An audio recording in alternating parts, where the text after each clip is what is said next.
Здравейте, господин Вучков. Слушам ви. Аз съм от едно село Хасковско.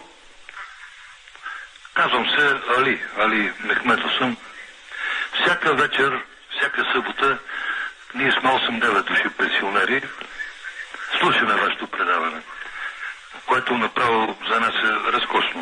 Абсолютно за нас, господин професора, вие сте един бог. Но трябва да ви кажем, че ние харесваме най-много една вашата черта. Аз съм учител, бивш пенсионер вече. Може ли да ми кажете коя е тази черта? Най-добрата ви черта. Ами вие кажете коя е.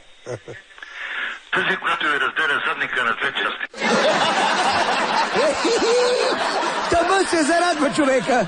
Ама то си е радостно, бе, Василев. И аз искам да ми харесват задните части. И двете, ако може. Но трябва да ви кажем, че ние харесваме най-много една вашата черта. Може ли да ми кажете коя е тази черта?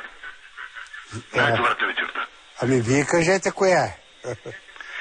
Тази, която ви разделя задника на две части. Следващия път, ако обичате. Да не оставяме професора да чака и да включим бързо следващия път. Ало, господин Вучков. Да. Ами днеска ви очаквах на гей парада. Защо ви нямаше? Ами защото там е вашето място, а моето място е тук в TV2. Да. И в целия български телевизионен ефир.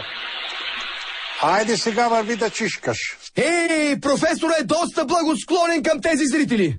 Вместо да ги прати по дяволите, ги прати по малка нужда. Айде сега върви да чишкаш.